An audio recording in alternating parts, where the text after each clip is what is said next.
My children fought over their inheritance before I was even dead. So I made a decision that caused them to stop speaking to me. I have no regrets. I never thought I would live to see the day when my own children would put a price on my head while I was still breathing. But that is exactly what happened. 73 years of life, 51 of them devoted to building something lasting, planting, nurturing, waiting. And in the end, what I harvested was an improvised boardroom set up in my own living room, with my 3 children sitting on one side and me on the other, as if I were an obstacle standing between them and what they believed was already theirs. It was an afternoon in August. I had just woken up from a short nap, something I had taken to doing after my doctor asked me to get more rest. And when I came downstairs, all 3 of them were there. Lincoln, the oldest, Violet, the middle one, and Claire, the youngest, who had always been the quietest of the 3, but who that day stood holding a document and a pen as if it were a loaded gun. They had hired a lawyer, without telling me, without asking me, without so much as letting me know they were coming. The plan was for me to sign a power of attorney transferring control of all my assets to the 3 of them in equal shares, effective immediately. The argument was that I was getting too old and needed to rest. I sat down in the armchair and looked at the 3 of them without saying a word.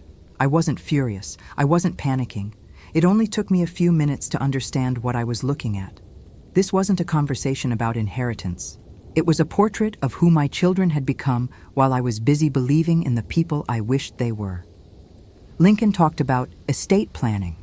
Violet used the word prevention 4 or 5 times. Claire said almost nothing, but nodded along to everything the other 2 said, with the expression of someone who had rehearsed all of this at home long before showing up here. After listening to them for hours, I asked them to leave.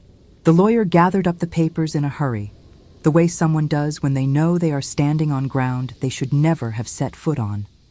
When the door closed, I was alone in the living room, and I heard the silence of that house in a way I never had before. Not the peaceful silence it used to hold when Joseph, my husband, still lived here and the children were asleep. That night, I couldn't sleep. I lay there trying to remember when this war over money had begun. My children were never satisfied with what they had. They always wanted more. I gave them everything they needed, thinking that was what it meant to be a good mother. But I never realized that my generosity had made them greedy and selfish. But things were not going to stay this way. They were going to learn that they could no longer take advantage of my money. In the days that followed, the house felt strange. I looked at the photo of all 3 of them at Lincoln's graduation, at the drawing Violet had made when she was 6 years old that still hung framed in the hallway, at Claire's rusty bicycle that I had never let anyone throw away because I always thought he would come back for it one day. Small things I had kept because I loved them. Things that now suddenly seemed like evidence that I had spent years loving someone who only existed in my memory. But there was another part of the house that remained exactly the same. The kitchen, where Miss Susan arrived every morning at 6:30, she had done so for 36 years, and put the kettle on before she had even taken off her coat.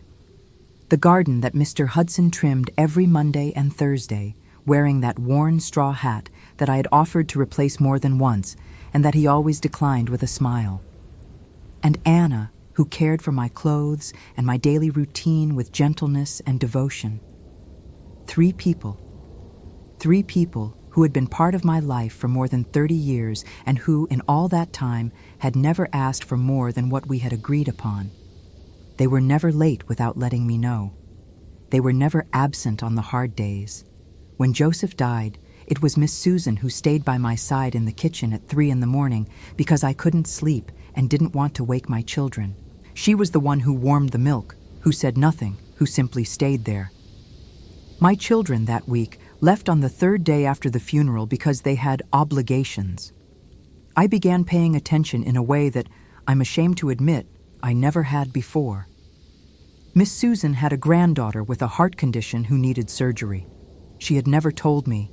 I only found out by chance, overhearing a phone conversation that was not meant for my ears. Mr. Hudson had been renting a single room with his wife for 15 years, and was saving up to buy a small plot of land in the countryside. Anna had a son she was putting through night school, and she had been paying the bills on her own ever since her husband left. 3 full lives that revolved around my home without me ever having taken the trouble to truly know them. I always paid well. I had made a point of that. But paying well is not the same as seeing beyond what has been agreed upon. And for years, I had been looking in the wrong direction. It was during this time that I called my lawyer. Not the one my children had brought, but Dr. George, who had known me since Joseph and I started the company almost 40 years ago. He answered on the first ring, as he always had. He asked how I was doing, and I told him the truth. I was all right, but I needed to change something before it was too late. The conversation lasted 2 hours. By the end of it, I knew exactly what I had to do. It was not a decision made in anger. That is important to say, because a lot of people will want to call revenge what was, in fact, the most clear-headed act of my life. I wasn't trying to punish anyone. For the first time in a long time, I wanted to be fair. What happened next was not what I expected, and by that point, I wasn't expecting anything simple. A few days before signing the documents, I decided to tell my staff what I was planning. I felt they deserved to know before any papers were signed. I asked the 3 of them to sit down at the kitchen table, which was where things had always happened in that house. I talked with them the way I had never talked with them before, not as an employer, but as someone who was truly present, like family. I explained that I was transferring ownership of my house to Miss Susan, that the plot of land Mr. Hudson had always dreamed of would be purchased and put in his name, and that Anna would receive an amount large enough to raise her son without financial strain, and also to finish the course she had abandoned in order to work. I said that the rest of my assets, the business, the investments, the apartment in the city, would be divided equally among the 3 of them, with a life interest guaranteed for me as long as I lived. What I expected was gratitude, perhaps tears, perhaps a moved silence. What I received was something different. Miss Susan sat quietly, looking at her hands. Then she raised her face and said, and this has stayed with me in a way no other words have, that she could not accept the house. That it wouldn't be right. That she hadn't worked there to receive anything in return. That she had worked there because it was her job and because she cared about me, and that accepting the house would change something between them that she didn't want changed. I didn't know what to do with that. I sat there looking at her, trying to understand whether it was excessive humility or fear or something I simply wasn't seeing. And then she added, she asked that instead of the house, I think of something that would pass on to her children after the 2 of them were gone. Not for herself, for those who would come after. Mr. Hudson said much the same thing in different words. Anna cried, but not from joy. She cried because, in her words, it was too heavy a thing to receive so much at once from someone she respected, that it felt like settling a debt she hadn't known she owed. I went to my room that afternoon not knowing how to feel. I was stunned and genuinely surprised by their reaction. I had spent weeks preparing to give, and what I found were 3 people who did not know how to receive, not out of ingratitude, but because what they had given me had never been calculated with a return in mind. And it was there, that afternoon, that I understood what my children had never understood, that there are people in this world who do things without putting a price on them, who are kind and ask for nothing in return. But I was not going to walk away from what I had proposed. They deserved it. They had earned it.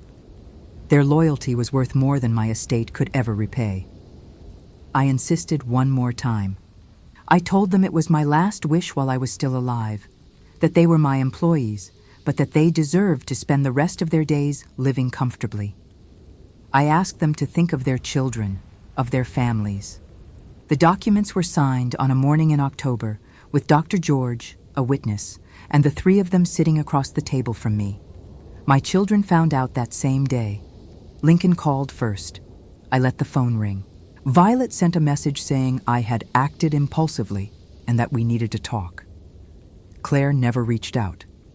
In the days that followed, all three tried in their own ways, with anger, with legal arguments, with the old tactic of calling me fragile, of suggesting I was being manipulated by people who only wanted to take advantage of me. The irony was too sharp to ignore, though I no longer had the energy to say it out loud. The house stayed the same. Miss Susan kept arriving at 6:30. Mr. Hudson kept wearing the straw hat. Anna kept folding my clothes with the same careful hands. The difference is that now they know they will be rewarded for the years they gave to me, to my late husband, and to this house that holds so many memories. My children no longer speak to me. That hurts. I won't pretend it doesn't. There is a particular kind of pain in loving someone for decades and then realizing that the love you gave was handed back to you as currency. But I carry that pain differently now, not as guilt, not as defeat, as part of what it means to be human, which is sometimes discovering too late that you looked in the wrong direction for too long. I am 73 years old. I wake up early because I can no longer sleep in, and in those first minutes of the day, before Miss Susan arrives, I sit on the porch with the coffee I make for myself and look out at the garden Mr. Hudson tends. I think about what I will leave behind. Not in terms of assets, in terms of whether the choices I made in the end served any purpose beyond myself. And the answer that comes on those quiet mornings is yes. There are people who will be rewarded for their efforts, and I am deeply grateful to be able to give back every gesture of care they ever showed me. I did not need children who pretended to love me in order to get what I had to offer. I needed to learn to see the love that was already there, in the 6:30 coffee, in the worn straw hat, in the clothes folded with care. And when I finally learned to see it, there was still enough time to give something back.